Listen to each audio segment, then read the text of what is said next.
Ya, baik. Kayaknya kita bisa mulai. Selamat sore, kawan-kawan semuanya yang bergabung di serial diskusi desain sosial pertama ini. Jadi mohon maaf, seperti biasa, seri pertama pasti banyak kendala teknis. Settingnya belum mapan ya, Bung Frans. Jadi mohon maaf ini. Dan ini direkam, jadi nanti misalnya ada yang tidak bisa mengakses dengan baik diskusi ini, nanti akan saya upload ulang di YouTube-nya Lab Desain Sosial. Jadi akan tetap bisa disaksikan setelah acara ini, Bung, nanti, Bung. Oke, untuk yang pertama ini saya sedikit informasi dulu apa yang kita kerjakan sore hari ini dan mungkin pekan-pekan selanjutnya nanti.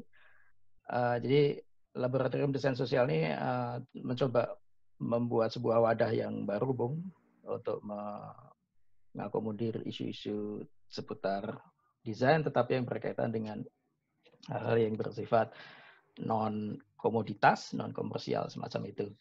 Dan nanti kita akan ada 10 seri. Hari-hari ini pertama kali dengan Bung Frans, dan selanjutnya sampai 10 seri nanti selesai. Sedikit pengantar, sore hari ini kita akan bicara tentang aktivisme warga. Jadi prinsipnya sih sebetulnya bagaimana kita nanti akan mendiskusikan posisi warga kota ya dalam ikut mempengaruhi kebijakan-kebijakan kota dan wajah kotanya. Karena seperti yang sering kita lihat dan kita rasakan, kota-kota di Indonesia ini masih sangat top down dalam hal perancangan kebijakannya ya. Jadi tidak terlalu memperhatikan atau bahkan tanpa memperhatikan suara warga. Nah, di sini Bung Frans yang tinggal di Bandung, dia banyak merekam, banyak meneliti ya, Bung ya. Bagaimana geliat warga kota secara real ya. Di Bandung. Nah, nanti kita akan mendengarkan bagaimana perspektif dia, pengalaman dia di Bandung khususnya, tapi juga untuk merefleksikan kota-kota yang lain. Bagaimana seharusnya warga ini berperan dalam merancang, dalam mendesain kebijakan kota. Karena mau tidak mau wajah kota itu ikut ditentukan oleh warganya. Seperti itu ya, Bung? Ya, kira-kira begitu. Oke. Harus malah. Harus ya. Jadi silakan, Bung. Boleh membuka bacaan awal.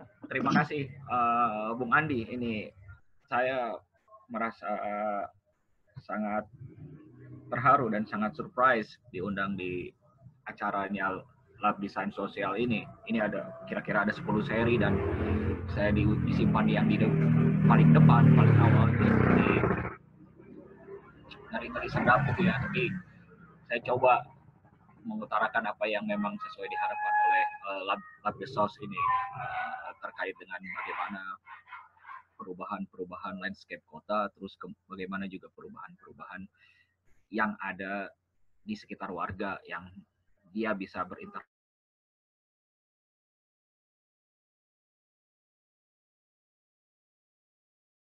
Warga kota juga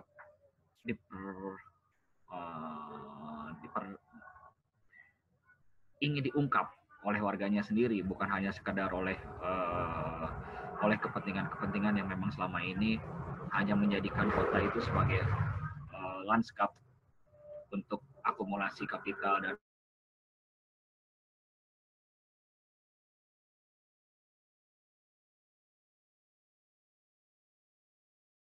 sebenarnya gitu. Ada warganya nggak sih? Apakah sudut pandang itu juga bisa dibaca oleh para pembuat kebijakan ataupun kelompok-kelompok lain yang ingin melihat bagaimana kota ini, ritme kota ini bisa tumbuh. Betul. Ternyata begitu.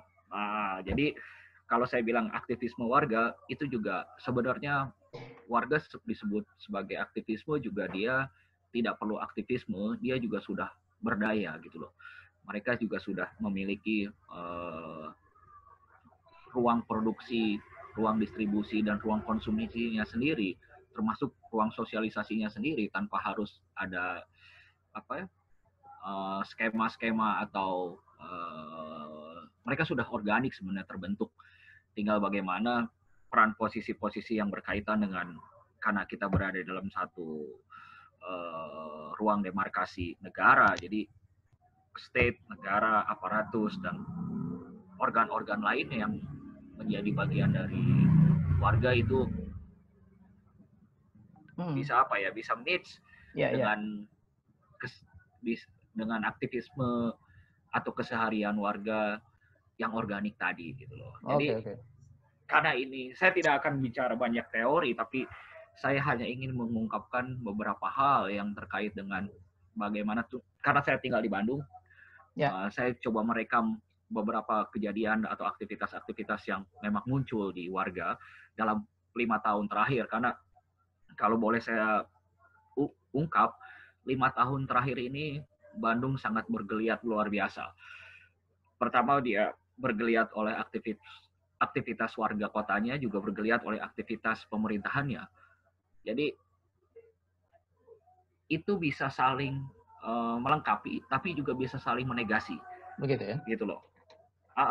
Saya lihatnya seperti itu. Karena kadang-kadang kalau warganya sudah beraktivitas secara normal, secara organik, dia tidak ada tekanan atau pressure apapun oleh aktivitas yang lain, misalnya aktivitas pemerintahannya atau aktivitas di luar dari pemerintahannya seperti kapital yang invisible hand. Jadi ya sebenarnya nggak apa-apa. Tapi begitu ada aktivitas yang dia melakukan penetrasi, baik penetrasi policy maupun penetrasi kapital, dia akan mengubah bagaimana skema dan skenario warganya untuk beraktivitas, bersosialisasi, termasuk nanti dia akan melakukan konfrontasi. Konfrontasi itu kan bisa macam-macam. Dia konfrontasi bisa konfrontasi secara resisten, tapi juga bisa konfrontasi yang memang dipertujukan bahwa ini nggak benar loh dengan situasi kayak gini. Nah, di situ warga dia diharapkan pada satu posisi dia harus memiliki daya tawar. Betul. Nah, daya tawar ini yang coba saya lihat dan saya baca gitu. Dan ternyata ada beberapa contoh kasus yang bisa berjalan seperti itu gitu. Nah, saya ada slide yang coba saya ingin ungkapkan. Kebetulan slide ini sekitar ada 24 slide. Mudah-mudahan waktunya masih cukup. Waktunya cukup. Karena ini kebetulan hari ini tanggal 24 dan 24 juga hari lahir saya gitu ya. Waduh, selamat ulang tahun, Bung. Slide-nya saya buat 24 biji aja. Bukan hari ini sih, tapi tanggalnya sama. Jadi saya coba share sedikit, tapi nanti Bung Andi juga bisa memotong share slide saya. Kalau misalnya ada yang ingin diungkapkan, silahkan. Ini diskusi yang memang sangat interaktif. Saya tidak mau satu arah. Jadi lebih baik kenapa begini, kenapa begitu, ada apa gitu. Lebih dipertanyakan saja, nggak jadi masalah gitu. Termasuk teman-teman yang ingin bergabung di YouTube ya katanya ya silakan. Di diskusinya silakan. Mudah-mudahan saya bisa mengelaborasi ya. Jadi saya coba bagi bisa tolong share ini ya. Ya, beberapa hal yang menarik memang dalam 5 tahun terakhir. Bandung tuh sangat luar biasa dengan slide awal. Halo? Ya, ini ya. Di yang paling awal. Dari awal. Oh, sorry. Terus maaf. Awal. Dari awal.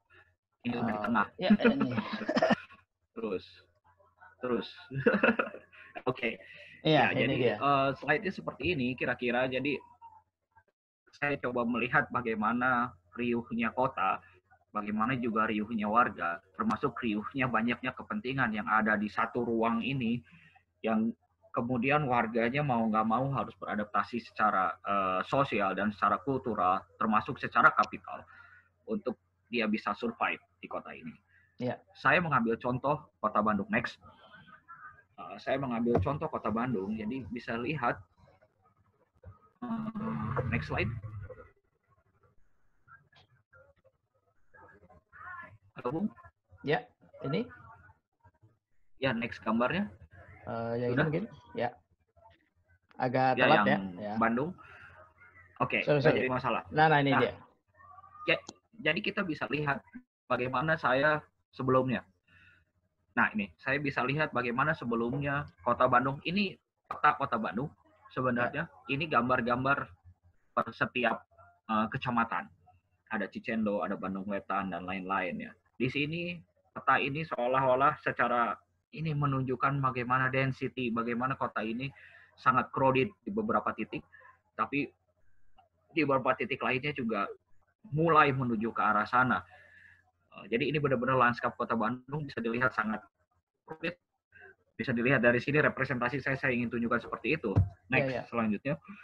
Jadi dalam diskusi kali ini atau dalam pembicaraan kita kali ini, saya ingin melihat dalam dua hal.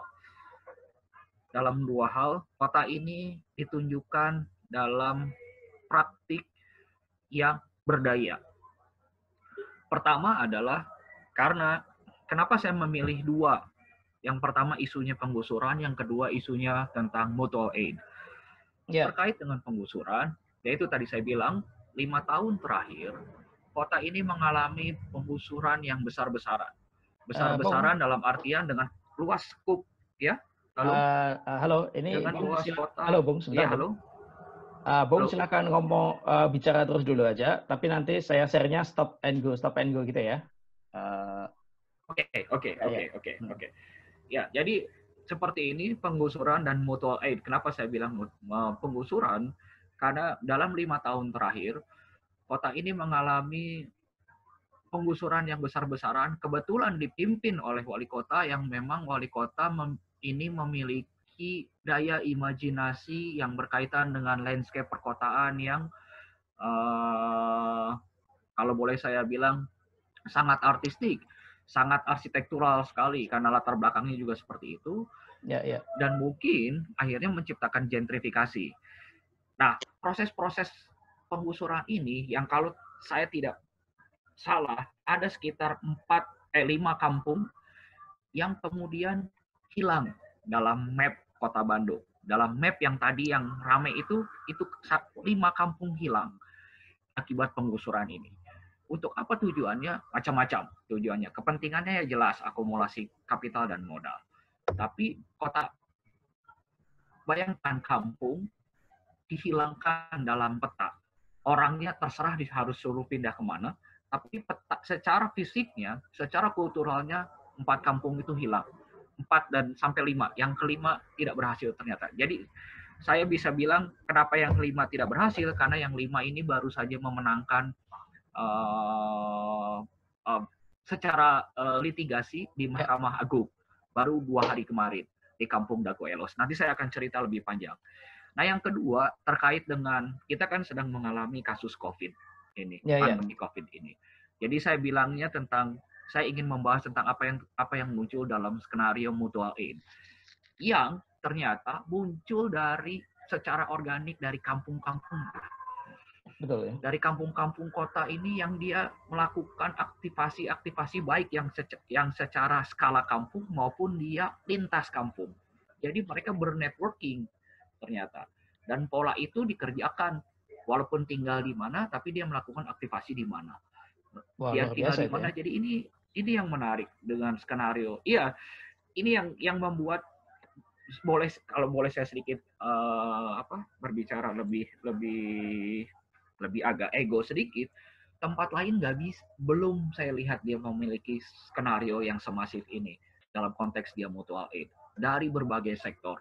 Nanti saya akan ceritakan bagaimana misalnya anak-anak komunitas metal atau komunitas punk, dia tiba-tiba masak dan dia membawa makanan dan didistribusikan kemana-mana. Kita juga tidak boleh lupa bahwa Bandung secara nggak langsung menjadi eskalasi desain yang direpresentasikan dalam bentuk distro atau clothing yang masif, ya kan?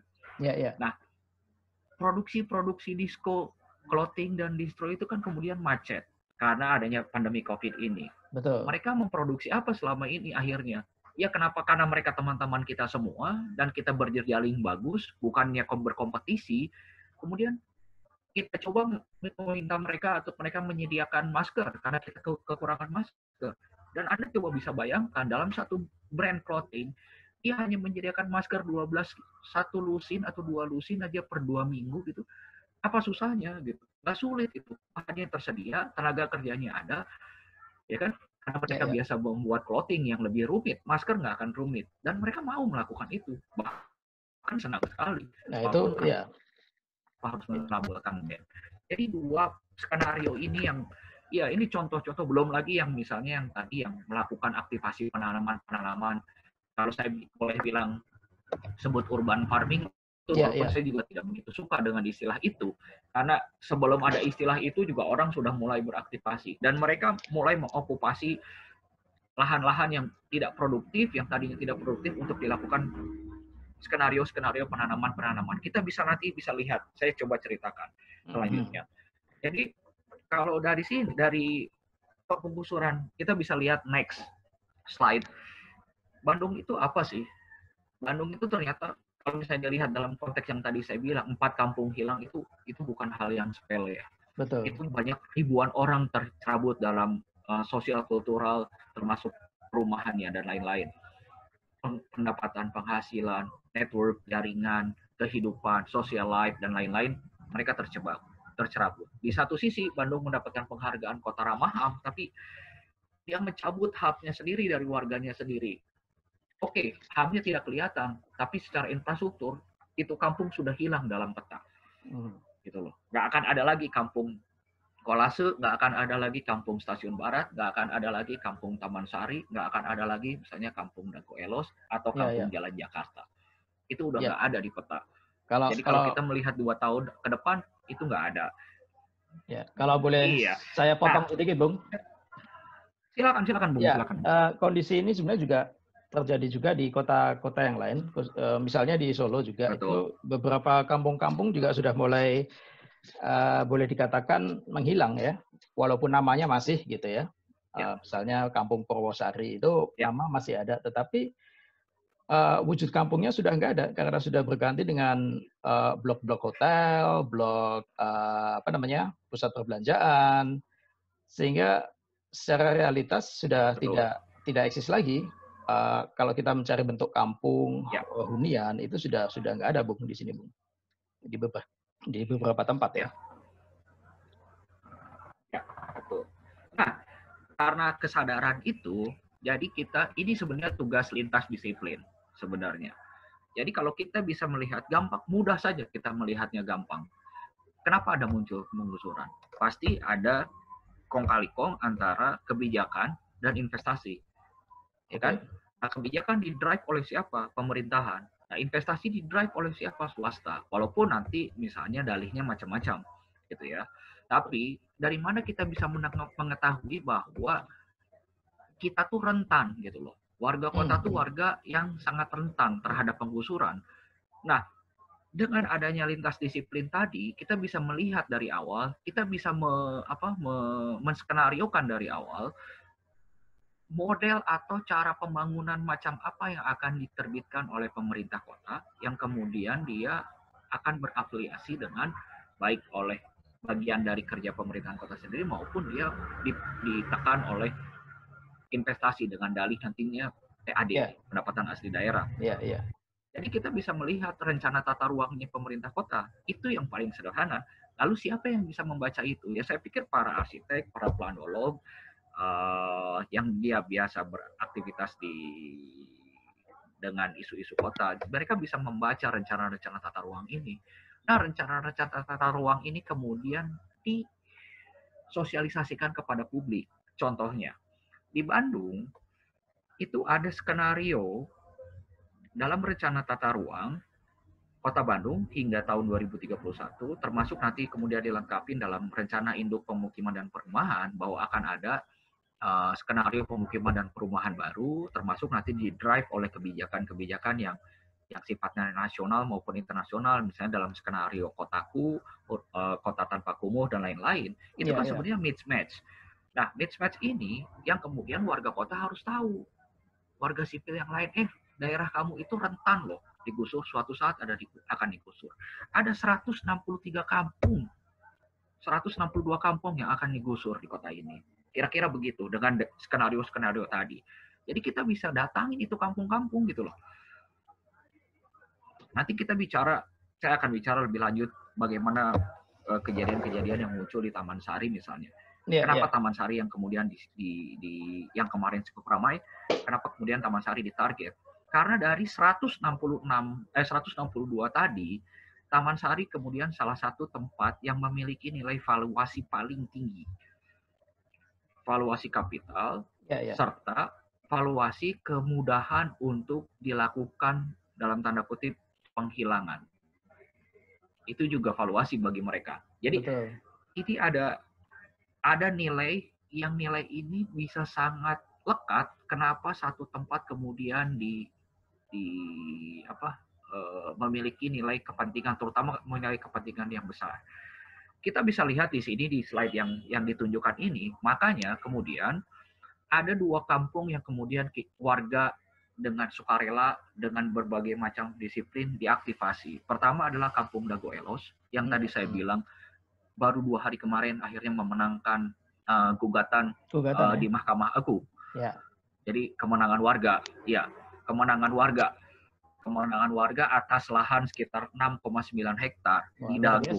Jadi Anda bisa bayangkan lahan itu 6,9 hektar di Dago yang menampung kurang lebih sekitar 3.000 warga, itu memiliki nilai kapital yang luar biasa.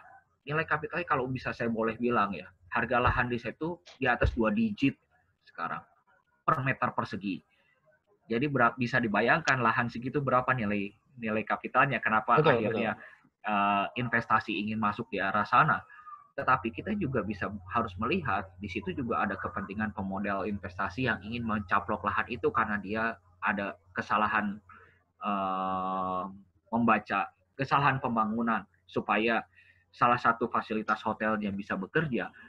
Jadi, siapa yang bisa membaca itu? Gitu. Terus kenapa nih? Ini misalnya tiba-tiba ini ada warga mendapatkan surat panggilan dari pihak pengadilan bahwa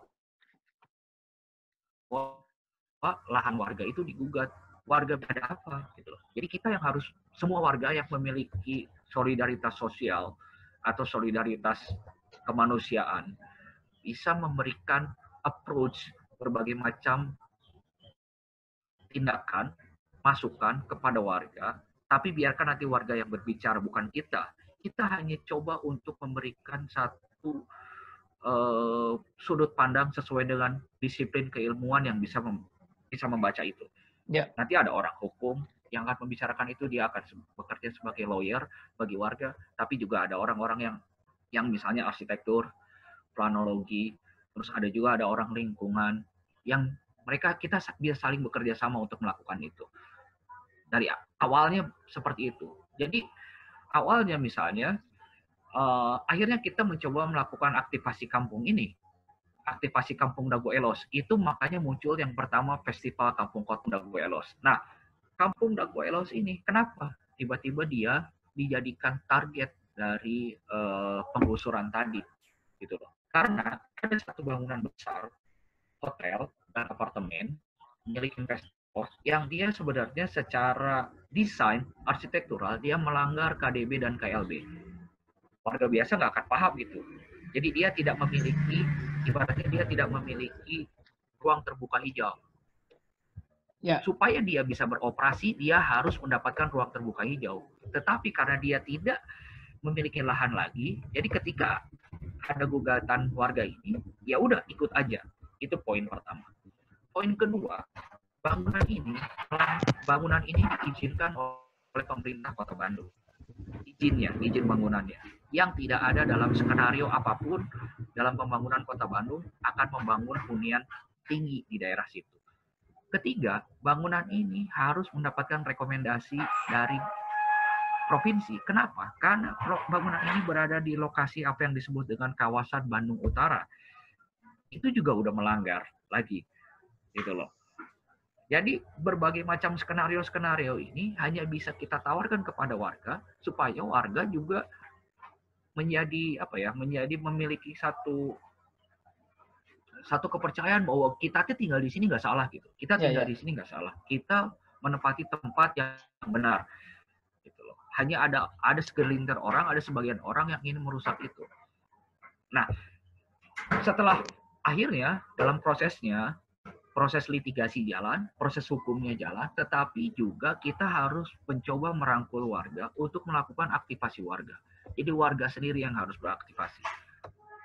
Dengan cara bagaimana? Mau nggak mau, suka nggak suka, memang harus ada peran dari eksternal yang untuk mengerjakan itu. Walaupun peran dari internal, dari warga sendiri, misalnya dari kelompok pemuda, atau misalnya Karang Taruna juga bisa, tapi tetap harus ada peran dari eksternal yang memang menggerakkan bola aktivasi kampung. Muncullah Festival Kampung Kota.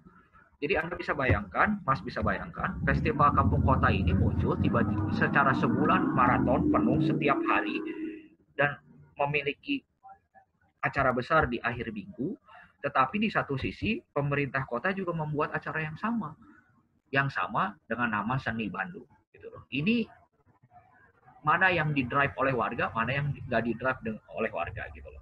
Jadi warga, bagi saya, Festival Kampung Kota, warga melakukan aktivasinya sendiri secara partisipatoris dan dia melibatkan banyak elemen. Itu cara kerjanya. Nah, kemudian dari Festival Kampung Kota tahun 2018 ini, 2017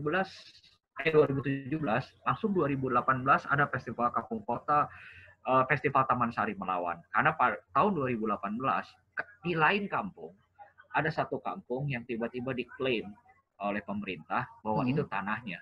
Padahal pemerintah sendiri tidak memiliki hak atas tanah di situ. Iya, hak mereka tidak bisa, sampai sekarang tidak bisa menunjukkan bahwa itu tanah milik mereka. Karena legalitas negara, benar, itu tanah negara, tapi tanah negara yang belum tanah negara yang belum diberikan haknya baik kepada warga maupun kepada pemerintah. Jadi sesuai dengan UU PA 1960 harusnya warga yang sudah tinggal lebih dari 20 tahun dia bisa berkesempatan memiliki sertifikat di tanah itu. Jadi Bung bisa bayangkan aneh sekali yang kasus Taman Sari ini. Itu kan di RW 11. Sedangkan di RW 10, RW 9 mereka bisa mendapatkan sertifikat, hanya RW 11 aja yang tidak bisa mendapatkan sertifikat. Ada apa di situ? Ya gampang aja membacanya. Itu RW berdampingan sekali dengan satu mall, gitu loh. Dengan satu mall. Jadi mall juga ingin memiliki ekspansi dong, gitu. Iya, iya. Atau dengan dalih macam-macam. Akhirnya dalihnya rumah deret lah, dalihnya. Oke, dalihnya rumah deret. Tapi begitu diperiksa kembali, nggak jadi rumah deret. Ternyata jadi 2 tower, 10 lantai dan 6 lantai. Apakah itu rumah deret? Itu apartemen lah, gitu loh. Betul.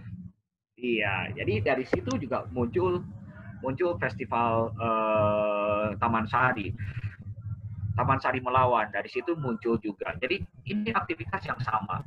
Lalu kemudian ada muncul festival Kampung Kota di Dagoelos, festival Kampung Kota kedua di Taman Sari. Ya.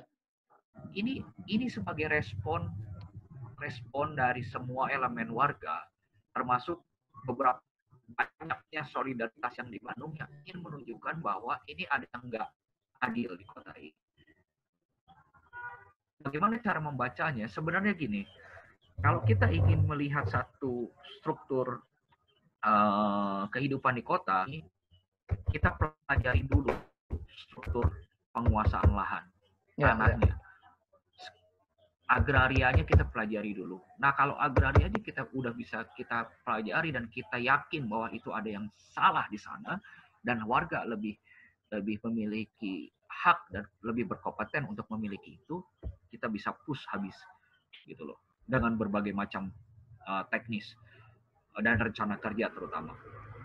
Yang lebih legal maupun yang informal gitu. Jadi ada dua, ada yang kerjanya sifatnya formal melalui legal, litigasi, melalui audiensi dan lain-lain, termasuk ada yang kerjanya informal. Nah, informal ini gimana? Aktivasi warganya, bahwa warganya juga kami bertahan di sini. Kami melakukan proses bertahan di sini. Kami sebagai urban defender di sini. Coba Bung, next selanjutnya. Ini mungkin ya. Silakan Bung. Nah, ini menarik sekali nih Bung. Slide Bandung Kota Gusur ini ya. Jadi Ya, saya melihat ada sedikit timeline di sini. Ya, kita bisa melihat timeline yang tadi sudah dijelaskan sama Bung Frans. Yang ingin saya tanyakan, Bung, dalam konteks Bandung dan mungkin juga kota-kota lainnya, ini ketika warga ada inisiasi untuk bergerak ya untuk sedikit resistansi atau bahkan kemudian diekspresikan dengan cukup keras kepada pemerintah kota. Betul. Ini apakah murni, Bung, sebetulnya? Banyak yang bertanya, ya mungkin kita bisa katakan kelas menengah kota itu sering mengatakan siapa di balik warga ini, Bung? Bagaimana, Bung, sebetulnya? Oke, ini sebenarnya kalau mau melihat kayak begitu, kita lihat dulu bagaimana skenario yang dimunculkan oleh pemerintah kota maupun skenario investasi. Saya pikir warga tidak ada apapun, mereka juga pasti akan bertahan kok. Kalau misalnya hak hidupnya terancam, ada atau tidak ada di balik orangnya, mereka secara alamiah akan bertahan. Ya. Tapi kan bertahannya warga, dia hanya berdasarkan kepada bagaimana kami bertahan untuk social life aja. Bukan untuk melakukan pembalikan fakta atau menunjukkan hal-hal yang lain. Karena di satu sisi warga juga terbatas atas kemampuan itu. Ya. Nah, saya pikir tugasnya solidaritas yang lain. Makanya di sini kita bisa lihat ada aliansi rakyat anti penggusuran misalnya dibentuk Arab. Ini muncul dari berbagai elemen yang sudah pasti juga warga kota ini. Yang dia suatu saat juga akan mengalami hal yang sama. Kalau dalam posisi-posisi tertentu, dalam lokasi-lokasi tertentu yang memang sudah ditargetkan oleh pemerintah kota atau investasi dijadikan sebagai bahan acuan untuk akumulasi modal. Gitu loh. Jadi kayak misalnya di kampung kota, warga juga ingin rumahnya baik gitu loh. Dia ingin mendapatkan akses perumahan yang benar, betul. Yang layak huni. Cuman kan adanya proses transparansi, adanya proses regulasi yang baik dari pemerintah kota dan menaati peraturan tata cara perundangan dan hukum yang berlaku di negara ini kan itu harus sebagai tugas pemerintah dong sebelum dia melakukan eksekusi kerjanya. Tetapi jika pemerintahnya sendiri kemudian seperti yang ada di Bandung, pemerintahnya sendiri dia melanggar aturan-aturan itu, terus ada orang yang bilang bahwa siapa di balik itu, ya tanya dong pemerintah kenapa dia melakukan itu, itu udah salah kok. Nah itu, ya. Iya, hal-hal yang tidak ada di. Ya, jadi menarik sekali ketika akhirnya saling tuduh, gesekan horizontal ya, Bung ya. Seakan-akan pemerintah justru lepas tangan dalam konteks ini.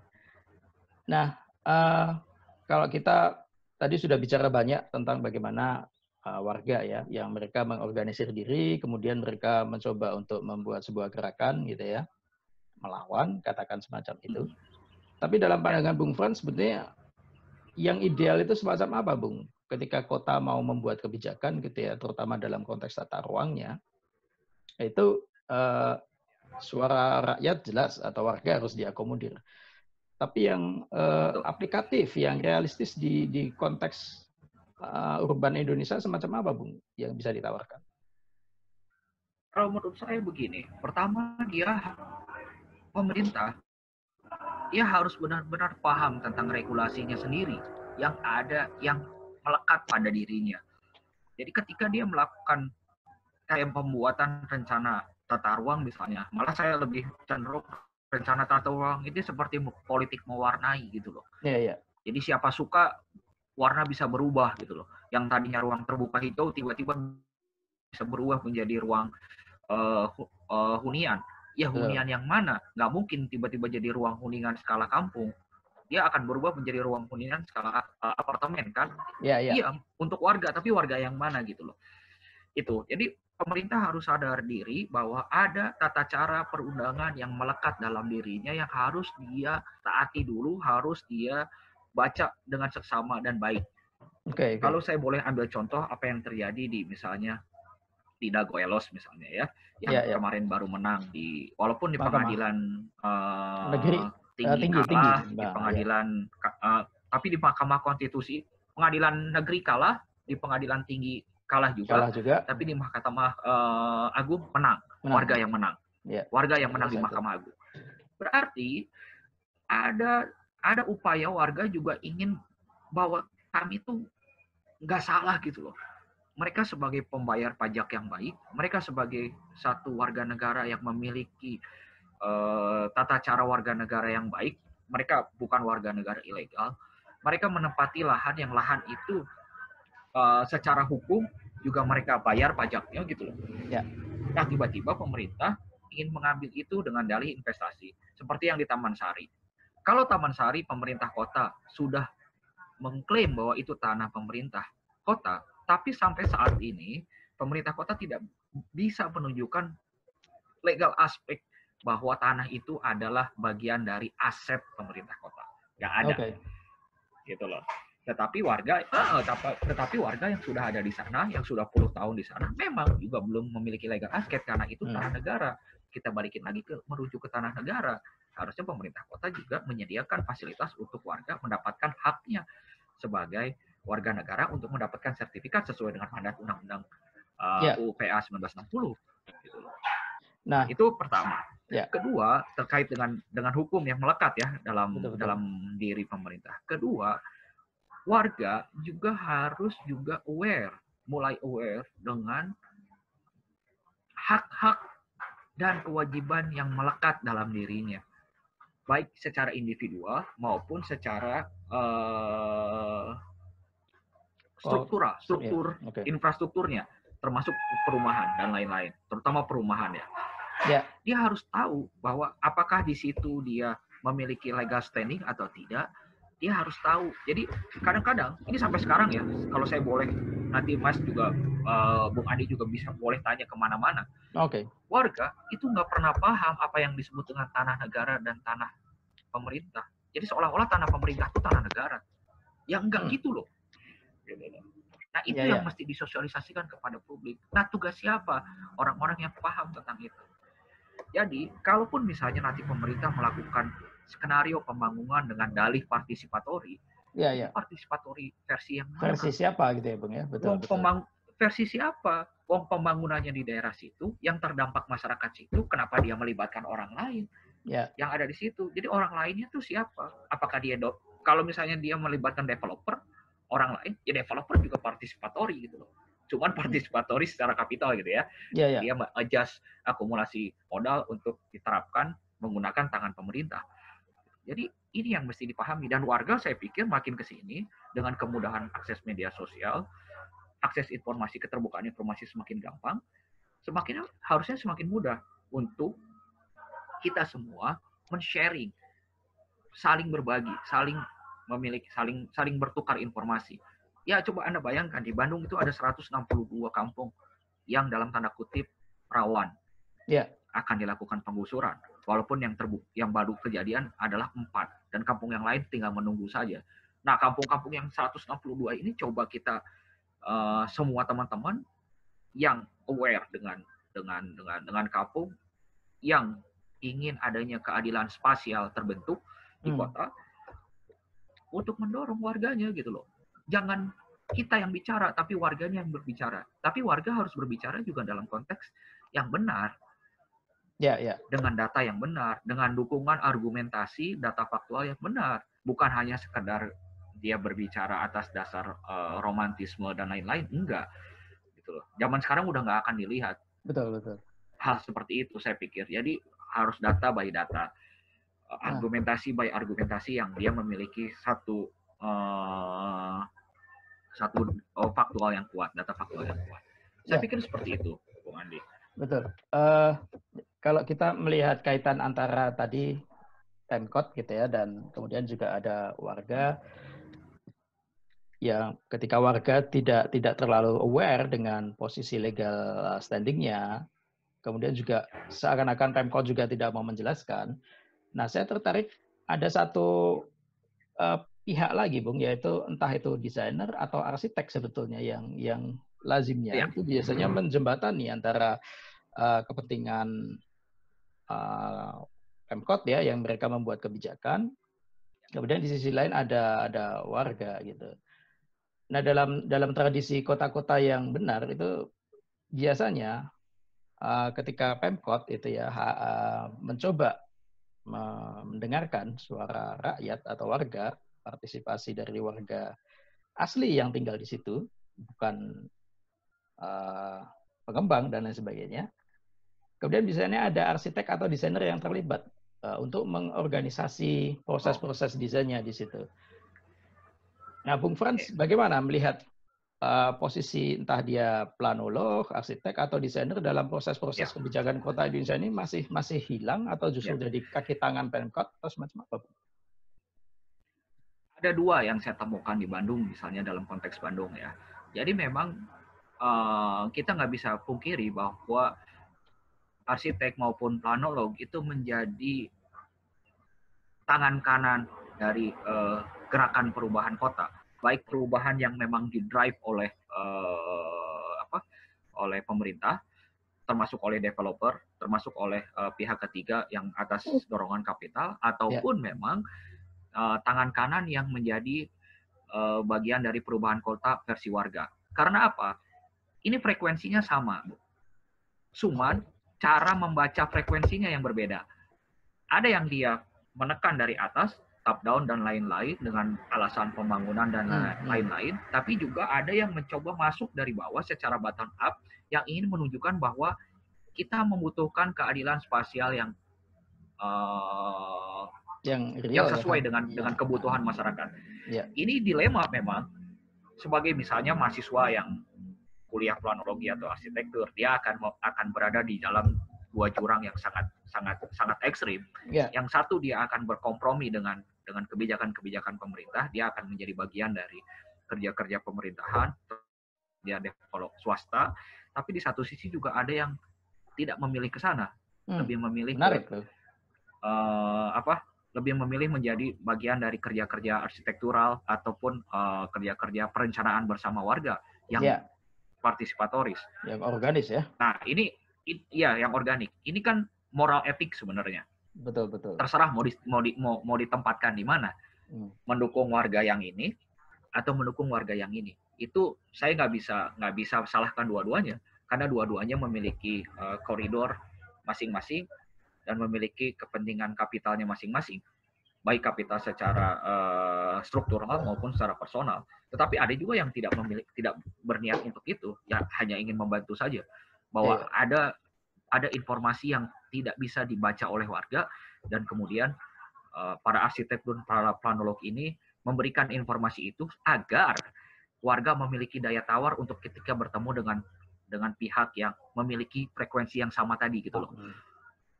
Nah, itu yang sebenarnya ingin dimunculkan. Kita bisa lihat beberapa kerja-kerja organik dari para arsitek dan para planolog yang secara individu, secara personal, dia tidak membawa lembaga, tidak ada kepentingan apapun, ya hanya ingin menunjukkan kepada warga. Karena jujur aja, ketika misalnya coba Bung Andi datang ke kampung, kasih itu rencana tata ruang pemerintah kota yang tebelnya hampir 2 rim itu, kasih warga suruh baca, nggak akan paham warga. Mabok, Bung. Iya, warga hanya akan tanya, rumah saya mau digusur nggak? Pasti begitu pertanyaannya kok. Nggak akan susah-susah. Kalau digusur, kenapa saya akan digusur? Padahal saya bayar pajak PBB, saya tinggal di sini, saya warga legal, resmi. Ini sebenarnya tanah siapa? Ibu punya sertifikat nggak? Oh, saya nggak punya sertifikat, saya hanya punya letter C. Atau misalnya surat kiri dan lain-lain. Oh, ini ternyata tanah negara, ini bukan tanah pemerintah. Hal-hal seperti itu yang mesti dijelaskan kepada warga sesederhana mungkin, supaya daya tawarnya warga dia bisa muncul. Gitu. Dia bisa membela dirinya sendiri atas kehidupannya sendiri, bukan lagi atas peran arsitek atau planolog. Nah, berbeda dengan arsitek dan planolog yang berada di lingkungan pemodal ataupun pemerintahan. Mereka kan yang penting pembangunan. Betul. Hitungannya nilainya pembangunan, growth, pertumbuhan. Tetapi kan warga nggak perlu itu mungkin, gitu. Sekarang saya tanya lagi ke warga, ibu mau nggak rumahnya diperbaharui secara baik? Ya mau, pasti. Warga mana yang nggak mau rumahnya diperbaharui secara layak? Pasti mau. Itu memang tugas negara. bukannya rumahnya diperbaharui dengan warga kemudian disingkirkan terus diganti dengan warga yang lain yang lebih dianggap lebih mampu gitu loh. Ada proses segregasi dan gentrifikasi di sana gitu. Bukan begitu caranya gitu loh. Nah, Gitu. itu makanya tapi ya betul dan realitanya seringkali hampir semua kota di Indonesia atau bahkan mungkin di seluruh dunia ini masih menggunakan pertumbuhan ekonomi, Bung, sebagai Iya, parameter pertumbuhan kota. Jadi iya. bukan kesejahteraan real warganya, karena itu Betul, sesuatu yang lebih abstrak dan lebih susah untuk diukur. Walaupun sebenarnya betul. bisa diukur gitu ya, ada Sangat parameternya. mungkin, sangat Betul. mungkin. Tetapi secara sederhana untuk ambil gampangnya itu selalu adalah parameter-parameter ekonomi, pertumbuhan ekonomi ini yang selalu Betul. dikejar. Dan paling gampang adalah dengan mensuntikkan investasi ya, Bu ya. Iya. Yang selalu terjadi. Nah, ini sebenarnya ujungnya seperti yang saya bilang di awal tadi, bahwa desain pada akhirnya bukan melulu ketika kita bicara kota tidak hanya bisa membacanya sebagai sebuah proses perancangan saja, tapi juga konteksnya bisa ke hukum, juga ke banyak hal. Nah, Ya. yang saya ingin tanya lebih lanjut, Bung, dari pengalaman Bung mungkin tidak hanya di Bandung, tapi Oke. bekerja di Di beberapa kota. beberapa kota yang lain. Bagaimana, Bung, sebenarnya kesadaran dari warga kotanya akan posisi dia sebetulnya? Kalau Bung bisa sedikit membandingkan Oke. gitu ya, di Indonesia, mungkin juga Ya. di beberapa kota di luar sana, aware. Masing-masing ya, Hmm, gimana tuh? masing-masing kota dia memiliki karakteristik tersendiri. Baik secara gini, karakteristik kota secara ruang dan termasuk karakteristik kota secara pemerintahan, termasuk karakteristik kota secara warga dan etnisitas. Kita nggak bisa pungkiri bahwa Indonesia memiliki diverse yang sangat luas, beragam tentang itu. Ya, ya. Tetapi itu sebenarnya bisa merujuk ke satu poin penting, bagaimana warga bisa sadar akan haknya sebagai warga negara, warga kota terhadap ruangnya. Nah, haknya ini yang kadang ditutupi sehingga tidak bisa diakses. Gitu loh. Kalaupun bisa diakses, dia sifatnya parsial. Nah, bagaimana supaya warga dia bisa paham atas haknya? Ada pihak-pihak lain yang memiliki dasar keilmuan lain untuk misalnya memberikan sokongan, mengaktifasi gitu ya, semacam mengaktifasi dengan berbagai macam hal. Ya. Sekarang Anda bisa bayangkan misalnya, Bung Andi bisa bayangkan misalnya di contoh kasus di Bandung, yang tadinya ada satu warga yang tadinya dia nggak mengerti sama sekali tentang agraria, terus dia kemudian dia sangat paham sekarang bicara tentang agraria karena dia mempelajari Undang-Undang 1960. Yang tadinya ada warga yang nggak tahu itu rencana tata ruang itu apa, dia kemudian bisa membaca rencana tata ruang walaupun sangat terbatas, tapi minimal dia bisa tahu bahwa ada pola-pola seperti ini yang sedang dikerjakan oleh pemerintahan, gitu loh, baik termasuk oleh swasta. Nah, saya pikir di Indonesia, hampir semua kota di Indonesia, dia memiliki tata cara, prasyarat, peraturan macam itu yang sebenarnya bisa dibaca oleh siapapun. Gitu. Nah, hanya proses distribusi informasi pembacaan yang bisa diterima oleh warga itulah yang penting. Dan tidak semua warga di semua tempat bisa dengan mudah menerima itu. Banyak faktor yang menjadi barrier kenapa ini bisa diterima atau tidak. Kalau saya kembali dalam konteks Bandung ini selalu dia memiliki atmosfer dan ritme yang sangat berbeda. Jadi kalau saya bisa nanti bergeser ke slide-slide selanjutnya, kita bisa tunjukkan misalnya coba next. Kita bisa tunjukkan bagaimana aktivasi itu muncul udah bukan lagi lintas kampung, tapi udah lintas tongkrongan atau lintas grup. Misal, satu kelompok sepak bola misalnya. Yang kelompok sepak bola itu supporter sepak bola. Kita tahu di Indonesia banyak banget supporter sepak bola. Ya, betul. Dan saya yakin hampir mungkin 90% atau 80-90% itu para supporter sepak bola itu dia tinggal di kampung-kampung kota. Ya. Kampung kota. Itu udah Betul. pasti. Dan ketika ada penggusuran di kampung kota, kenapa tidak coba ngobrol dengan mereka dan membuat kesadaran kepada mereka, suatu saat rumah Anda juga akan diperlakukan seperti ini. Akan digusur. Jadi, walaupun belum tentu digusur, tetapi satu solidaritas yang dimunculkan atas dasar persamaan spasial dan persamaan ide atas hobi, misalnya tadi sepak bola tadi, terus kemudian secara spasial mereka tinggal di kampung-kampung yang sama, yang juga akan mengalami, diasosiasikan akan mengalami hal yang serupa. Kenapa tidak melakukan solidaritas untuk ini? Dan itu yang terjadi di Bandung. Gitu loh. Jadi bisa bayangkan, ya. Mengorganisir itu bukan hanya mengorganisir warganya supaya dia sadar atas haknya, tapi juga mengorganisir warga lain seluruh kota supaya dia melakukan hal yang suatu saat juga akan berdampak kepada dia di masa depan. Bisa jadi terjadi ke kelompok-kelompok. Bisa jadi terjadi, walaupun belum tentu terjadi, tetapi antisipasi itu kan gunanya distribusi informasi. Karena selama selama pola pembangunan kota masih semacam ini, tidak ada jaminan tidak terjadi di kelompok lain, Bung ya? Betul sekali. Ya. Nah, kemudian menarik tadi akhirnya kita juga menjadi sama-sama sadar ya bahwa sudah melihat landscape semacam ini antara gerakan warga dengan Pemkot. Kemudian kita sadar bahwa akhirnya desain gitu ya, perencanaan wilayah itu tidak bisa serta-merta menjadi problem solving karena penyelesaian juga terletak pada penggunanya, jadi pada warga sendiri yang mereka lebih tahu. Dan yang ingin saya tanyakan, Bung, kaitannya dengan sedikit menggeser sedikit saja ke masalah pendidikan ya, pendidikan desainnya atau pendidikan di level pendidikan. Desainer, planolog atau arsitek ini terbiasa dididik dengan pola sebagai problem solving ya. Jadi dia yang seakan paling tahu pemecahan masalahnya. Nah, ketika dia sudah berprofesi gitu ya, menjalankan, ternyata kondisinya tidak semacam ini.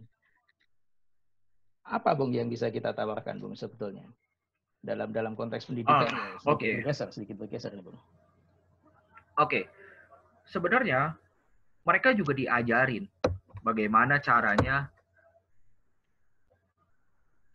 melakukan satu perancangan yang ideal, yang dia memiliki tingkat keadilan yang baik untuk warganya. Karena itu tadi saya bilang, rujukannya kan nggak hanya sekedar gambar atau coret-coret aja, atau hanya sekedar politik mewarnai. Ada bertumpuk regulasi ada bertumpuk regulasi yang harus dipelajari dengan baik dan seksama. Nah, itu yang kadang-kadang kelupaan. Biasanya gini loh, arsitek dan planolog dia akan nggak mau ambil pusing apakah desainnya itu berada di tanah sengketa atau tidak. Gitu loh. Dia tidak mau ambil pusing apakah di situ ada warganya atau tidak. Karena terbiasa melihat kota sebagai di atas peta ya, mata burung aja. Gitu. Mata burung, dia nggak akan peduli bahwa di tempat itu, tinggal pindahkan aja, gampang kok. Iya betul. Memindahkan orang tuh nggak hanya sekedar pindahkan burung dari satu sangkar ke sangkar yang lain gitu loh. Memindahkan sejarah itu, Bung, hidup orang. Iya, memindahkan kolektif memori itu. Betul. Kolektif memori warga itu yang nggak pernah bisa dilihat. Tapi kan selalu beralih. Tapi kan kita ingin membuat ini jadi lebih baik. Oke, menjadi lebih baik. Kita juga semua setuju. Kalau misalnya pembangunan akan menjurus ke sesuatu yang lebih baik. Tetapi lebih baik untuk siapa? Betul. Versi siapa? Itu yang nggak bisa dijawab. Ini desain, ini rencana tata ruang, ini arsitektural. Ini untuk siapa? Itu aja pertanyaannya. Untuk warga, warga yang mana? Siapa yang bisa akses ini? Kalau misalnya warga yang tempatan, is no problem. Tapi itu nggak pernah terjadi. biasanya akan di-replace berdasarkan struktur kelas. Akhirnya gentrifikasi Akan ya. ditukar. Ya. Iya, akan ditukar berdasarkan struktur kelas. Nah, akhirnya balik lagi, ada memang, walaupun sangat sedikit, saya jujur aja, saya latar belakang saya juga salah planolog, jadi jujur aja, misalnya dari 100 orang mahasiswa, ada 5 orang yang mau bekerja dengan warga itu udah hebat. Udah dahsyat ya. Udah dahsyat. Sama seperti misalnya di desain, orang-orang desain yang ingin bekerja menggunakan desain bersama warga dibanding dia harus bekerja sebagai desainer di korporat. Ya nggak salah juga dia bekerja di desainer di korporat ataupun menjadi planolog di pemerintahan ataupun menjadi planolog di korporat swasta, ya memang nggak ada salahnya juga. Tapi kan ada disiplin ini juga bisa dipergunakan untuk menjadi bagian dari pembelaan terhadap hak warga. Bukan hanya sekedar tools untuk melaksanakan kerja pembangunan. Iya. Nah, menarik. Saya jadi kepikiran untuk menanyakan pengalaman real di Bandung. Itu saya simpulkan gitu ya, maaf kalau salah. Ada teman-teman yang sudah mendampingi warga ya, dari multidisiplin mestinya. Orang hukum, orang desain, dan lain sebagainya. Nah, bentuk-bentuk apa ya, kalau boleh dibilang, aktivasinya tidak sekedar hanya menyemangati kan, Bung, tapi juga ada pembelajaran. Bagaimana kita bisa ikut mendesain kebijakan kota, dan ya ini apa, Bung, realnya yang dilakukan teman-teman aktivis ini untuk mentrain lah warga gitu. Ya. Ya, ini selalu menjadi pertanyaan menarik dan pertanyaan krusial yang kenapa Bandung bagi saya ya memiliki ekosistem yang sudah baik untuk melakukan kerja-kerja seperti ini. Ini yang menurut saya juga agak sulit diterima di kota-kota lain karena tidak semua kota memiliki satu variasi yang sama atau ritme yang sama. Tapi Bandung menyediakan landscape eskalasi ini. Jadi ketika misalnya gini, ini satu tempat nih, sudah mulai ada, nah ini menariknya Bandung, tidak ada struktural, tidak ada hierarki, masing-masing berkoneksi. Komunitas-komunitas ini bergabung. Tanpa ada, iya, ini memang cara khasnya Bandung. Kalau saya boleh bisa lihat, cara khasnya memang seperti ini cara kerjanya. Jadi misalnya ada satu tempat yang akan mengalami proses rentan terhadap penggusuran. Nah, orang-orang misalnya kayak waktu dulu ingat saya terkait misalnya yang di Dago Elos ataupun di Taman Sari ataupun misalnya di Kebon Jeruk ya. Pertama kali kita lihat, kita tanyakan dulu struktur tanahnya, lahannya. Emang pertamanya dia akan menjadi bagian dari aspek hukum. Berarti akan ada orang-orang yang memang selama ini bekerja di bidang hukum. Yang akan mendampingi warga secara legal aspek. Supaya warga juga memiliki satu barrier, benteng hukum. Bahwa mereka juga dibela secara hukum. Gitu loh. Adanya lawyer-lawyer yang pro bono lah akhirnya yang bekerja gitu. Jadi proses litigasinya muncul. Itu satu jalur. Jalur yang lainnya, ada orang-orang yang misalnya dari planolog, dari arsitek, yang bisa membaca tentang bagaimana skenario perubahan tempat itu.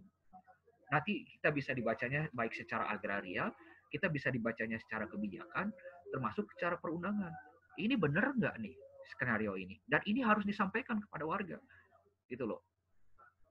Itu kita kumpulin warga bersama, kita ceritakan semua hasil temuan-temuan yang dimunculkan. Lalu problem solvingnya gimana? Misalnya ada arsitek, ada planolog yang bisa buat. Kalau misalnya ini warga akan mengalami penggusuran dengan dalih, misalnya rumahnya dianggap kumuh, kita bisa periksa. Pertanyaan selanjutnya adalah pemeriksaan kumuh itu versi siapa? Apakah pemerintah juga memiliki standar atau statuta hukum terkait dengan rumah kumuh? Selalu disebutin formal harus disebutin formalnya kayak gimana. Kalau misalnya tetap mendesak, kita juga mesti siapin namanya design action plan yang memang dipersiapkan baik secara desain arsitektural maupun desain secara kewilayahan, wilayah yang kemudian versi warga yang dianggap tidak kumuh. Warga kan nggak bisa mengerjakan itu. Jadi warga bercerita, orang-orang seperti para solidaritas itu yang kemudian mengerjakannya. Sama kayak tadi, warga kan nggak ngerti hukum, tetapi dia mempercayakan kuasa hukumnya kepada pengacara pro bono yang akan membela mereka dalam status aspek legal hukum. Termasuk yang tadi misalnya, warga mempercayakan imajinasinya mereka, pikirannya mereka, kepentingannya mereka, haknya mereka kepada para pranolog dan para arsitek yang ingin membuat bahwa rumahnya tidak, supaya agar tidak kumuh. Itu versi warga seperti ini gitu. Itu yang memang harus dikerjakan. Itu dari segi itu. Kemudian ada dari segi desain. Orang-orang yang biasa bekerja dalam konteks desain, mereka pasti memiliki satu imajinasi desain. Desain ini kan bisa desain yang sangat informatif. Betul. Mereka bisa mengeluarkan data-data dalam konteks desain yang lebih menarik supaya warga dan publik luas tahu tentang apa yang terjadi di Taman Sari. Mengkomunikasikan ya kepada publik yang lebih luas. Nah, itu penting. Itu karena penting. Jadi bukan hanya sekedar informasi yang berdasarkan bahwa tempat ini akan digusur, kasihan warganya, ya nggak gitu. Ada berapa? Nah, perangkat-perangkat itu yang memang harus disediakan supaya orang komunikasi, dalam artian orang desain tadi, dia bisa mengkonvertnya menjadi satu desain yang menarik. Nanti saya di teks-teks selanjutnya, kalau Bung Andi lihat di beberapa slide presentasi saya, bagaimana desain itu kemudian menjadi satu alat untuk komunikasi, juga sebagai alat untuk resistensi, termasuk alat juga untuk propaganda. Ya ini di slide ini menarik sekali. Iya. Itu juga muncul gitu loh. Kayak contoh di slide yang ini. Seruan aksi mengawal pengadilan PT UN misalnya. Jadi kita mengajak warga lain untuk supaya tahu terlibat sistem hukum peradilan yang ada di Indonesia, di Bandung, di Indonesia, yang dia berkaitan dengan skenario-skenario penggusuran. Jadi supaya publik luas tahu, mari kita datang sama-sama ke pengadilan. Bukan hanya warga yang terdampak. Nah, desain ini kemudian di-share di media sosial dan lain, itu kan sekarang cara yang sangat ampuh. Itu jadi betul. Pengadilan.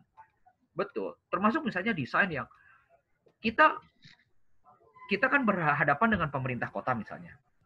Dengan developer. Nah, pemerintah kota juga dia kan tidak bisa bekerja atas hanya linear. Dia sendiri, enggak, dia pasti bersama teman-temannya. Nah, teman-temannya yang lain itu yang juga kita mesti coba push.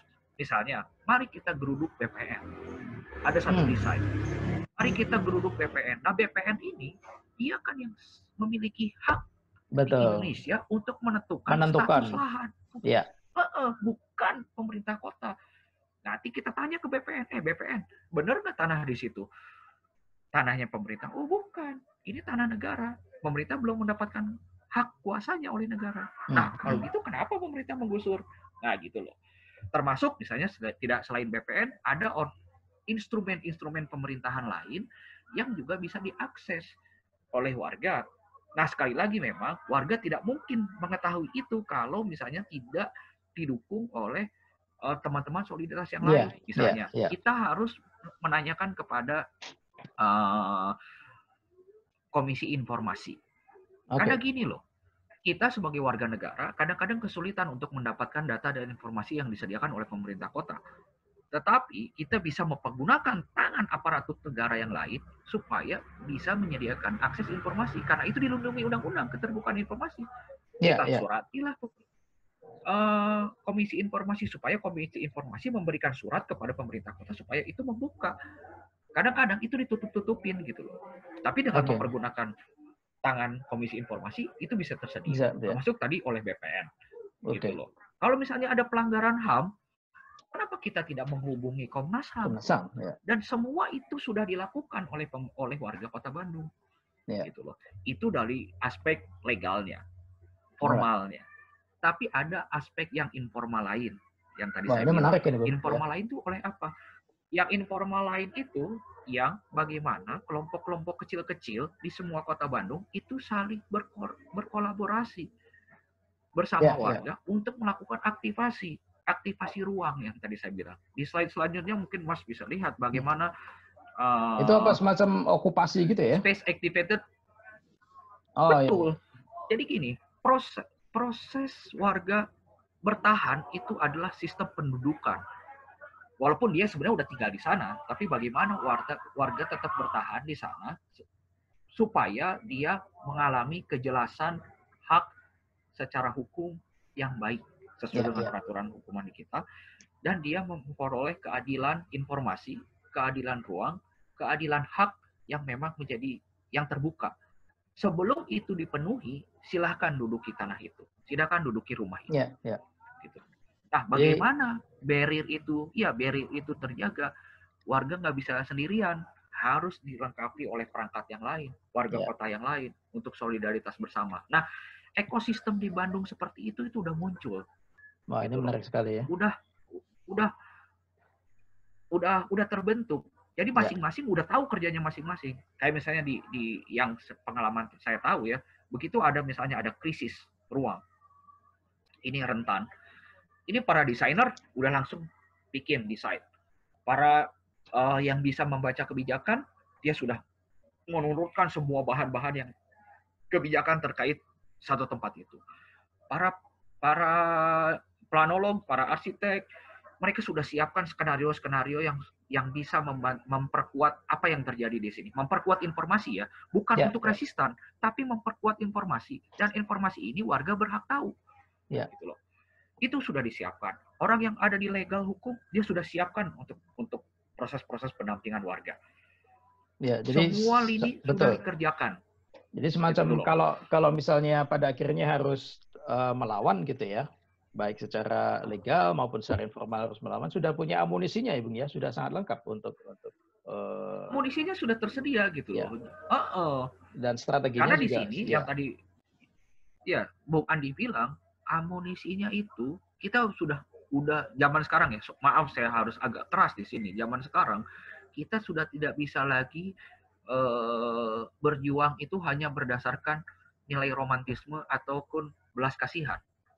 Oh, si ini melakukan tidak adil. Ya kenapa tidak adil? Bukan nggak bisa begitu sekarang. Sekarang harus memang aksesnya karena keterbukaan informasi semakin mudah, jadi peer-to-peer, data dilawan data. Itu yang lebih fair sebenarnya. Dan itu mulai terjadi di beberapa tempat. Jadi kita siapkan perangkat itu. Kalaupun misalnya kita kalah, tapi kita sudah berjuang secara hormat, Bung.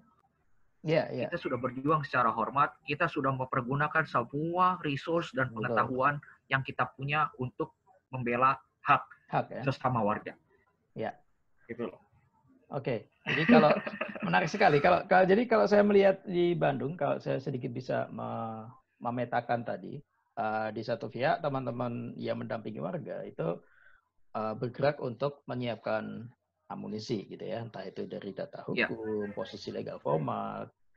Yang lain juga mereka mendampingi untuk bagaimana mereka meng-create desain yang mereka butuhkan, bukan yang mengaktifasi ruang. Iya, mengaktifasi ruang. Mereka didampingi untuk bagaimana sebenarnya keinginan mereka atas ruang yang mereka tinggali. Tapi yang menarik juga ada satu lagi, semacam kalau saya boleh bilang divisi gitu ya, yang mempublikasikan segala aktivitas ini gitu ya, untuk mengkomunikasikannya ke publik lain. Jadi merebut ruang publik sebetulnya. Itu ada. Iya, jadi untuk bikin semacam counter narasi gitu ya, bahwa selama ini kampung ini akan digusur. Ya sudah, kita counter aja dengan publikasi gitu ya, Bung ya. Kita rebut ruang publik maya. Itu ada. Iya. Dan pada di Bandung tuh ada yang bekerja seperti itu. Jadi kalau saya lihat ya, pengalaman saya di Bandung, hampir semua proses-proses aktivisme yang ada di Bandung, aktivisme bersama warga, misalnya terkait dengan penggusuran, itu masing-masing personal maupun kelompok, dia sudah punya platform kerjanya masing-masing tanpa perlu diperintah atau disuruh. Si ini bagian ini, si ini bagian ini, si ini bagian ini. Kalau minta ini akan ke sini, kalau minta ini akan ke sini. Nah itu yang tempat lain, saya boleh koreksi, silakan koreksi. Yang tempat lain tidak seprogresif itu. Alright. Jadi kalau Bung lihat nanti beberapa hal yang lain yang muncul, misalnya adanya ruang-ruang diskusi muncul. Kayak misalnya di Taman Sari, itu menjadi public space paling seksi sekarang sebenarnya. Karena bayangkan, bisa melakukan semua aktivitas kultural, seni dan kultural di ruang yang bekas reruntuhan bersama warga, tapi Yeah. juga mengundang banyak seniman-seniman, banyak aktivis-aktivis, banyak para peneliti, banyak organ-organ warga lainnya yang mereka memiliki kontribusi pengetahuan, skill, kemampuan untuk berkolaborasi bersama warga. Yeah.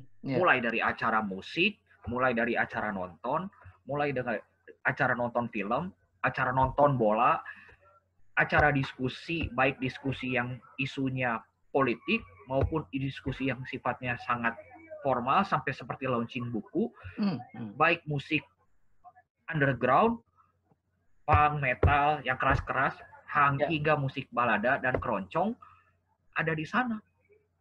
Gimana coba? Nah, ini Itu menarik udah sekali. aktivasi Betul. ruang yang sangat luar biasa. Secara informal ya, walaupun yang tadi yang proses kerja formalnya juga udah sedang on the way kerja. Jadi ini harus bareng, Bung. Harus berjalan bareng. Itu yang saya sebut dengan merebut ruang publik maya itu, Bung, yang menarik sekali. Betul. Progresnya. Mayanya direbut melalui publikasi-publikasi, melalui konten-konten yang memang baik secara desain, baik secara informasi, benar secara fakta, bukan hoax, yang diolah berdasarkan dengan resume-resume dan sumber-sumber yang valid, memiliki tingkat validitas yang baik, gitu loh. Itu di ruang maya. Nah, di ruang fisiknya kita aktifasi oleh kegiatan-kegiatan yang publik. Jadi Bung bisa bayangkan, pernah ada satu waktu, bukan pernah lagi, sering sebenarnya, di Taman Sari, itu yang datang bisa sampai 1.000 orang, Bung. Sempit, Bung. Orang datang untuk 1.000 orang hanya untuk nonton band. Yang band ini juga dia mendukung gerakan anti penggusuran. Yeah. Hanya untuk misalnya nonton film-film yang terkait dengan penggusuran. Nah, kemudian kan setelah dari situ, Bung, kita bisa lihat apa yang diproduksi oleh slide-slide selanjutnya. Kita bisa lihat yang seperti acara nonton di Taman Sari, ini banyak sekali, Bung. Yang ditontonkan tuh banyak banget. Yeah. Misalnya, mulai dari film. Jadi contohnya misalnya kayak penggusuran di Taman Sari atau di Dago Elos. Gitu ya. Itu sudah menghasilkan beberapa film pendek. Contohnya film Halo Halo Bandung yang nanti bisa teman-teman akses misalnya di YouTube. Cari aja film Halo Halo Bandung. Atau Dilema Kampung Kota. Itu juga ada. Belum lagi film-film yang lain diputar yang bersinggungan dengan proses-proses gerakan sosial. Misalnya, ada film yang terkait dengan bagaimana komunitas sepak bola juga menolak gentrifikasi di beberapa negara di Eropa sana. Kemudian direfleksikan dengan konteks Indonesia. Ini pemain bola, ini sepak bola, Bu. Bukan nonton bola loh. Walaupun nanti di sisi-sisi selanjutnya, kenapa sih dibanding nonton bola di kafe-kafe, tarik aja nonton bolanya di kampung. 1.000 orang datang, Bu, hanya untuk nonton bola. Walaupun mereka nggak paham isu penggusurannya, tapi minimal ada publik, audiens, ada warga kota lainnya yang aware bahwa ada satu ruang yang sedang mengalami proses ketidakadilan secara sosial, secara kebijakan. Gitu loh. Minimal pengetahuan itu sampai. Jadi, ketika pola itu sudah muncul, distribusi informasinya muncul, bagaimana cara mengaktifasi ruangnya sudah mulai muncul, kita dengan mudah menduplikasinya di beberapa tempat-tempat lain yang mengalami riskan atau rentan tadi, Bung. Tadi di Kampung Dago Elos, kemudian bisa diduplikasikan di Taman Sari, kemudian diduplikasikan lagi di Kebon Jeruk. Itu bisa berduplikasi dan skenario kerjanya sama. Kita harus mengerjakan skenario yang dengan pattern-nya seperti ini. Dengan tidak ada hierarki, tapi masing-masing memiliki koridor kerja yang mendukung bahwa kami semua anti penggusuran. Misalnya itu. Ya.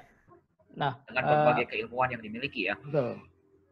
Saya bisa membayangkan, Bung, teman-teman di Bandung ini sekian tahun gitu ya, resistansinya. Yang menarik, Bung, kalau kita melihat pengalaman dari kota-kota lain tuh seringkali ada timbul tenggelam, Bung. Aktivisme. Itu bisa endurance ya. Endurance-nya ini gimana, Bung?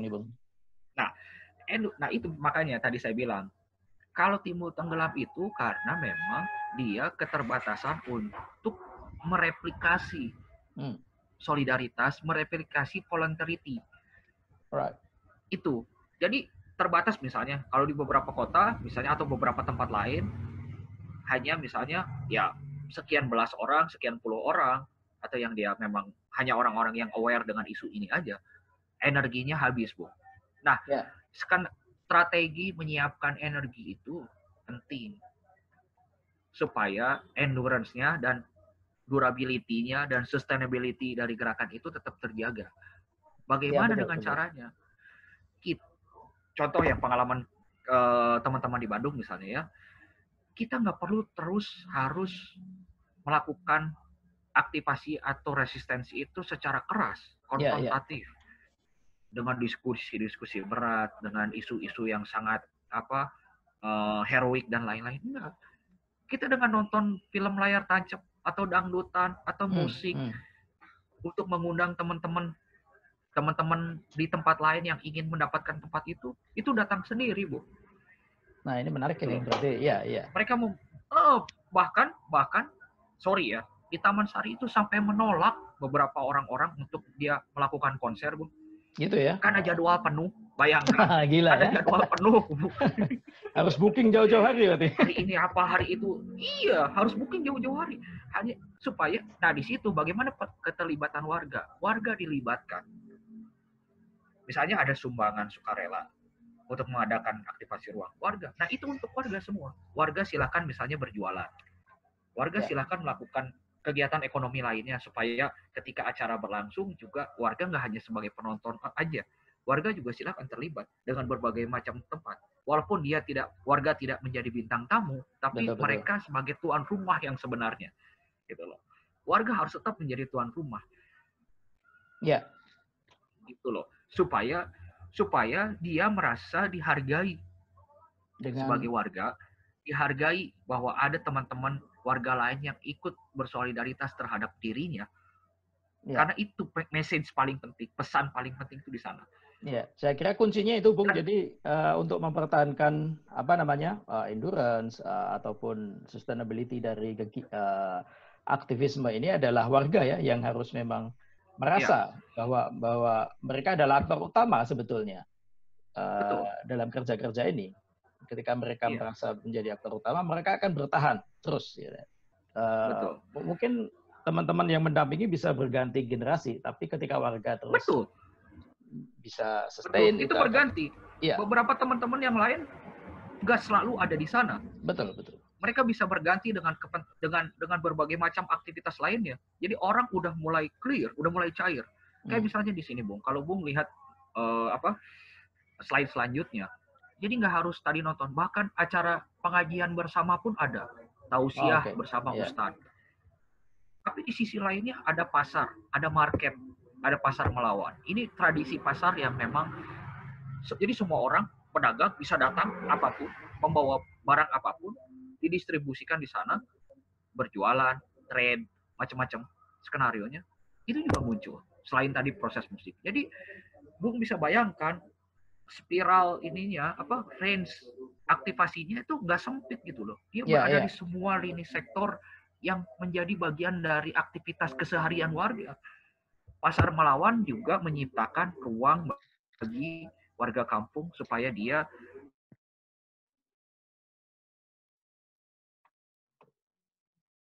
Halo, Bung.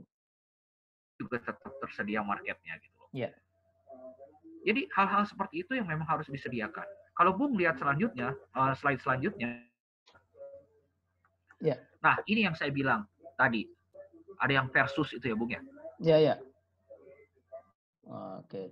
Ya, terus ini aja, Bung. Ini saya geser-geser. Ini menarik, Bung. Nah, versus ini, yang sebelah kiri, ini adalah coretan dari Wali Kota Bandung pada waktu itu, yang ingin melakukan proses penggusuran di Taman Sari.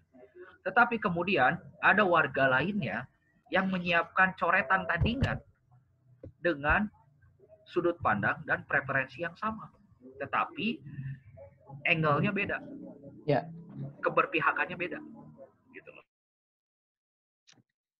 Satu buatan, yang coklat ini buatan pemerintah, yang putih ini yang putih buatan Jadi warga ya. Ada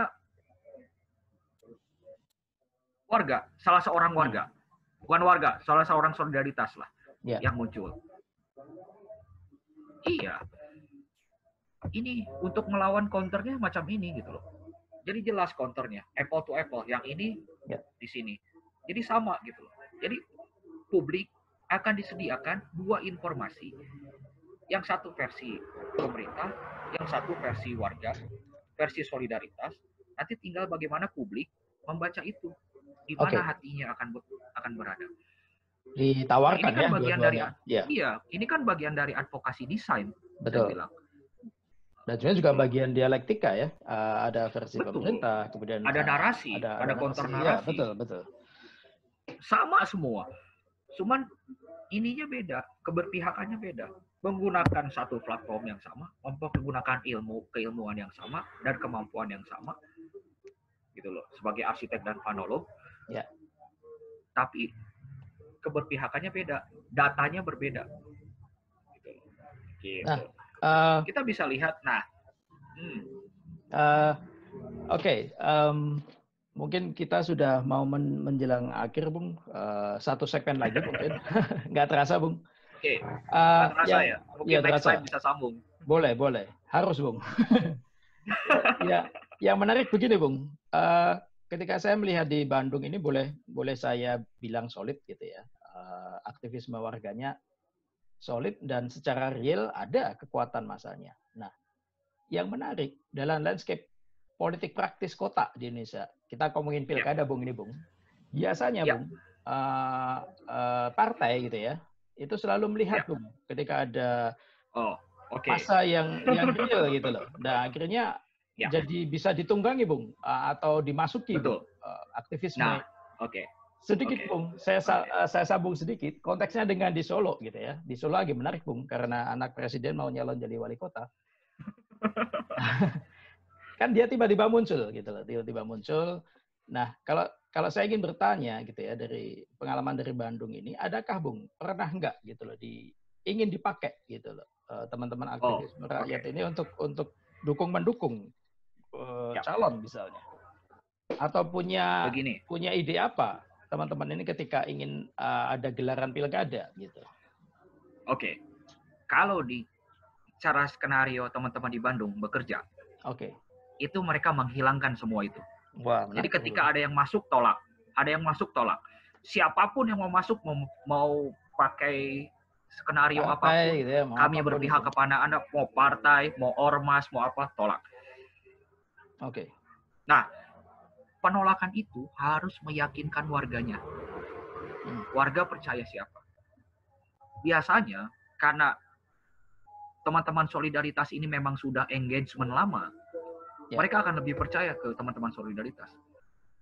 Gitu loh. Yang udah tahu kapasitas kerja, person to person, tingkat keilmuan, network dan jaringan, termasuk kemampuan untuk membela warganya sudah terbukti. Mereka akan memilih warganya. Dan itu yang sebenarnya terjadi di Bandung. Jadi kalau Bung Andi datang ke Bandung, melihat Bandung, nggak ada satupun, bahkan jangankan orangnya, Bung, bendera partai, poster, bantuan apapun, reject semua. Tolak semua. Itu bisa begitu. Kalau Bandung tuh bisa begitu. Kita nggak perlu bantuan mereka, kita bisa bersolidaritas dan mendapatkan bantuan yang lain. Contohnya begini, Bung. Untuk di Taman Sari misalnya. Makanya kita bisa melihat beberapa hal yang ada di slide misalnya ya. Beberapa kolektif ini di Bandung, beberapa solidaritas di Bandung, itu kerjanya juga macam-macam, Bung. Mereka ada yang bikin misalnya merchandise. Merchandise itu untuk beberapa merchandise yang ikonik, orang lelang ngantri, Bung. Oh gitu ya. Untuk mendapatkan kaos misalnya dengan harga 200.000, kita memproduksi kaos. Saya pernah kejadian ini di kampung kampung Dago Elos. Ada satu band di Bandung, banyak band lah. Betul. Ada satu band yang menjadi sangat diidolakan banyak orang, dan merchandise-nya menjadi satu merchandise yang collectible dan rare. Kita ajak, tapi biasanya yang teman-teman band yang kita ajak itu mereka yang sudah memiliki satu hubungan relasi pertemanan yang cukup lama. Nah, itu menariknya Bandung. Bandung itu, kalau saya boleh bilang, jangan pernah membuat cacat komunitas di komunitas.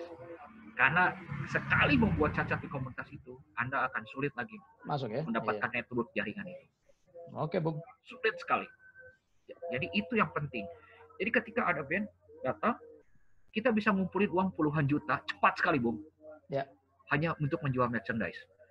Tidak hanya merchandise. Nah, beberapa kalau Bung lihat presentasi saya yang selanjutnya, misalnya ada ya, nanti akan muncul Bung kaos, Bung. Ada ini gambar kaos gitu. Betul.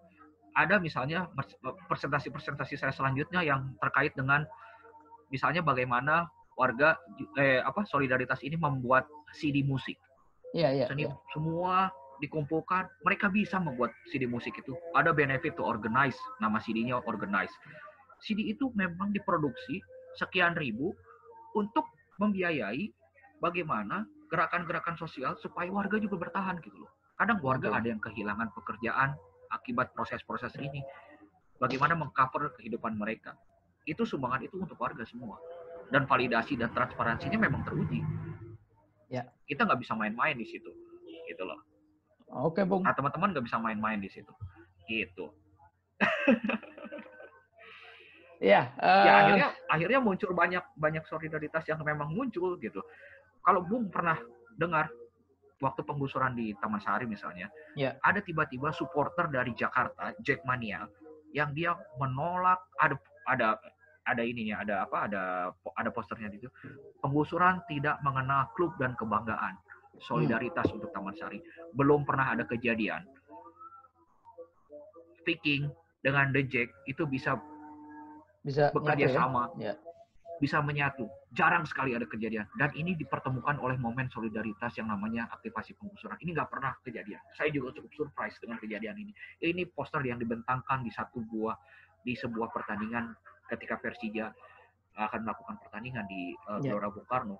Kami di Bandung cukup surprise dengan ini, dan kita hormat luar biasa atas solidaritas ini. Karena apa? Mereka pun kebanyakan itu tadi bilang tinggal di lokasi-lokasi, di tempat-tempat yang rentan terhadap penggusuran gitu loh. Nah, solidaritas itu yang mesti dibentuk. Nah, Bandung menjadi satu melting pot untuk solidaritas yang lain yang bertemu. Misalnya solidaritas yang di Kulon Progo, Bandara Nia, beberapa tempat yang di Urut Sewu, Kebumen, Banyumas, Tumpang Pitu, dan lain-lain. Kita berkoneksi semua, Bung. Itu masalahnya. Nah, tempat-tempat lain yang saya tidak bisa lihat. Ya. Gitu loh. Oke, Bung. Karena menarik. jaringan pertemanan itu yang muncul. Ya. Oke, sayang sekali, Bung. Ini nampaknya waktunya sudah tidak mengizinkan lagi. Tidak apa-apa. Ada yang kelupaan sebenarnya satu. Gitu, gimana ya? Sedikit aja, Bung. Yang bagian mutual aid. Oke. Yang bagian mutual aid, tapi nggak jadi masalah. Mungkin selain presentasi yang lain di lain tempat kita akan bisa bicarakan tentang apa yang terjadi pasca ketika COVID ini dengan mutual aid yang muncul. Betul. Ya, itu sangat penting. Ya. Karena kalau solidaritas yang nyata itu ya. Solidaritas yang nyata, kita bisa lihat. Anda bisa bayangkan Bandung bisa memiliki 16 atau sekitar 14 posko dapur umum yang tersebar di semua titik, yang tidak ada hubungan sama satu sama lain, tapi memiliki kesepakatan jaringan yang sama yang saling berkoordinasi. Solidaritas Sosial Bandung ini, namanya kami Solidaritas Sosial Bandung, mereka namakan Solidaritas Sosial Bandung, memiliki 11 kebun yang beroperasi baik di pusat kota maupun di luar kota, yang dia mensuplai semua kebutuhan bagaimana posko-posko dapur ini bekerja. Memiliki 4 kolam-kolam ikan yang dia sudah bekerja running. Yang tempat lain saya pikir hanya buat sedikit booming. Kita bekerja nggak seperti itu. Teman-teman nggak bekerja seperti itu. Teman-teman dia bekerja berdasarkan satu pos-pos yang memang sudah terbentuk secara organik. Tidak ada drive, tidak ada konsensus, tidak ada berdasarkan konsensus, tidak ada hierarki. Mereka punya kesepahaman yang intuitif terhadap, karena saya kemampuannya di sini, ya saya kerja ini. Kemudian dia bernetwork dengan yang lain. Nah itu yang muncul. Iya. Itu contoh aja. Waduh, sayang sekali, sebetulnya masih menarik untuk kita bahas lebih panjang sebetulnya, Bung. Iya, Iya, ya tapi karena ya keterbatasan, waktu juga, kita harus mengakhiri serial yang pertama ini. Kalau saya boleh sedikit memberikan kata akhir gitu ya, jadi memang soliditas teman-teman di Bandung ini saya pikir sangat, penting untuk kita pelajari ya, orang-orang desain gitu ya, bahwa memang tidak selamanya kita desainer bisa memberikan solusi, tahu benar betul. apa solusinya gitu ya. Kita memang benar-benar harus turun ke dalam konteks kota berarti warga gitu ya yang mereka tahu dan fungsi kita memang mendampingi, memfasilitasi untuk dalam bahasa saya tadi menyiapkan amunisi gitu ya dan segala macam agar mereka punya Ya, posisi tawar yang seimbang di depan pengembang swasta betul. maupun Pemkot gitu. Ya, Oke, dan bisa itulah menarik solidaritas, Bung. iya betul, dan bisa direplikasi nanti di tempat-tempat yang lain, menariknya itu.